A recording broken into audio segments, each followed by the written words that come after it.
कोहरा। दिल्ली की सर्दी के बारे में पूरा इंडिया जानता है। कड़कती ठंड में दिल्ली बहुत ही खूबसूरत लगती है, पर इसी ठंड में हमें देखने को मिलता है खूब सारा कोहरा, घना कोहरा जो एक चादर की तरह पूरी दिल्ली को ढक देता है। पर क्या हो अगर ये कोहरा अपने साथ कुछ ऐसा लेकर आए जो आपकी जिंदगी ही बदल दे। आज की कहानी है याविन और उसके दोस्तों की। याविन और उसके दोस्त दिल्ली के बढ़ते पोल्यूशन से परेशान हो गए थे और कुछ समय के लिए दिल्ली से बाहर जाना चाहते थे। उन सभी ने मिलकर हिमाचल जाने का प्लान बनाया।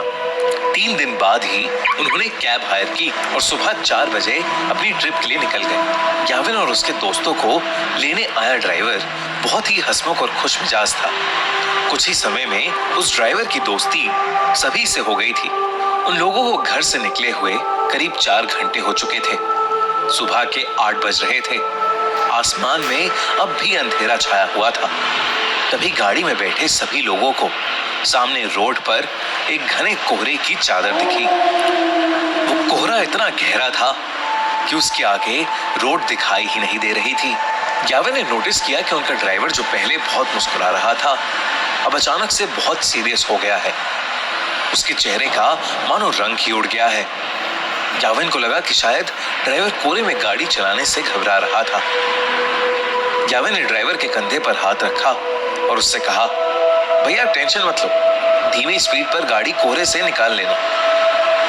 तभी उस ड्राइवर ने याविन को देखा और सहमी हुई आवाज में कहा, मेरी आपसे विनती है, कोहरे से निकलते वक्त प्लीज गाड़ी की खिड़की बंद ही रखना, भूल कर भी मत खोलना। ड्राइवर इतना डरा हुआ था कि याविन और उसके दोस्तों की हंसी छूट गई। इस पर उस ड्राइवर ने बताया कि वो जिस इलाके में है वहां कभी कोहरा नहीं आता और जब कभी ऐसा कोहरा आता है तो वो अपने साथ एक छलावा, एक झूठ, एक माया लेकर आता है। याविन और उसके दोस्तों को ड्राइवर की बात पर विश्वास नहीं हुआ।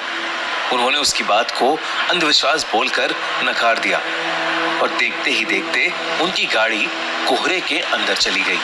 कोहरे की चादर उनकी उम्मीद से काफी बड़ी थी। ड्राइवर धीरे धीरे गाड़ी आगे चला तो रहा था, पर किसी को आगे का कुछ भी नहीं दिख रहा था। अचानक ही गाड़ी में बैठी रिया को अजीब सी बेचैनी होने लगी। उसे बिल्कुल सांसें नहीं आ रही थी। वो ड्राइवर की बात को भूल गई और उसने गाड़ी का शीशा खोल दिया और अपनी गर्दन गाड़ी के शीशे से थोड़ी बाहर निकाल ली। खिड़की खोलते ही रिया को वापस सांस आई, लेकिन वो कोहरा अब गाड़ी के अंदर आ चुका था। कुछ ही सेकंड्स बाद जैसे ही रिया ने गाड़ी के अंदर देखा तो उसके होश ही उड़ गए। गाड़ी रोड पर चल रही थी, पर उस गाड़ी के अंदर रिया के अलावा और कोई नहीं था। रिया की सांस वही अटक गई।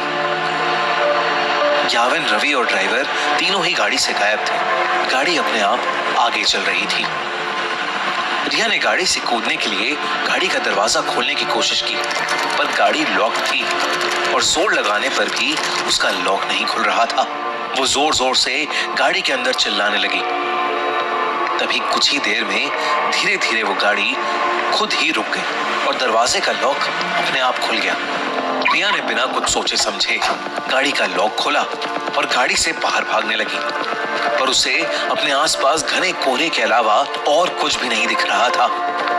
रिया चिल्ला चिल्ला कर मदद मांगने लगी। उसका दिल अब उसके शरीर से बाहर आ रहा था कि तभी उस कोहरे में कुछ दूर पर उसे एक काली परछाई दिखी जो एक बहुत ही बड़े आदमी जैसी लग रही थी। रिया मदद के लिए उस आदमी की तरफ भागने लगी, पर भागते हुए उसने ये देखा कि वो परछाई के करीब पहुंच ही नहीं पा रही है। वो परछाई हमेशा उतनी ही दूर होती जितनी पहले थी। इससे पहले रिया कुछ भी समझ पाती, उसे महसूस हुआ कि जैसे उसके पीछे कोई खड़ा हुआ है। रिया अब इतनी डर चुकी थी कि उसके अंदर पीछे मुड़ने की भी हिम्मत नहीं थी।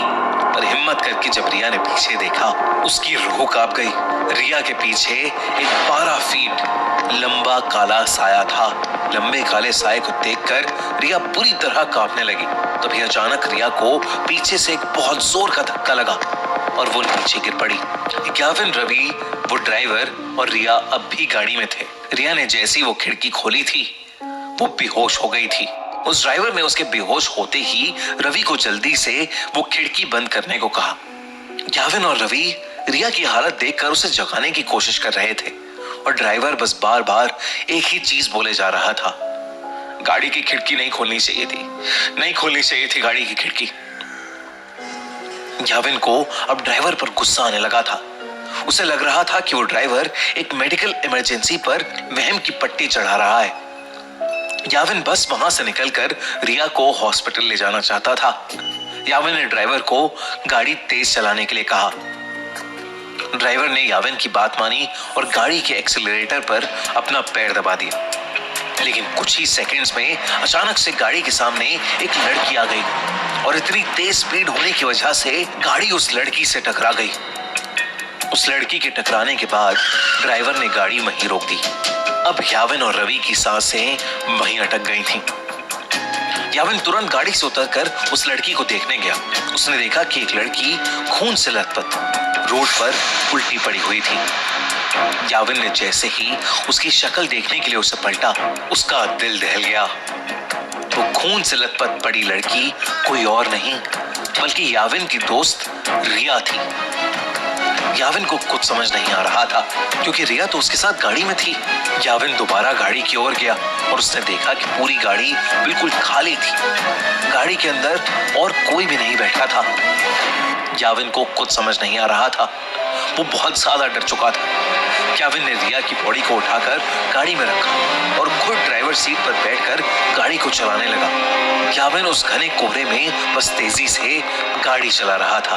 तभी उस चलती हुई गाड़ी के सामने वही 12 फुट लंबा काला साया आ गया और ग्याविन का गाड़ी की स्टीयरिंग पर से कंट्रोल बिगड़ गया और वो गाड़ी रोड के एक साइड के एक पेड़ से जाकर टकरा गई। अगली सुबह उनकी गाड़ी एक पेड़ से टकराई हुई मिली जिसमें ड्राइवर, ग्याविन, रवि और रिया थे। वो चारों उस कोहरे की रात जिंदा तो बच गए, लेकिन यावी के सर पर चोट आने की वजह से उसका मानसिक संतुलन बिगड़ गया।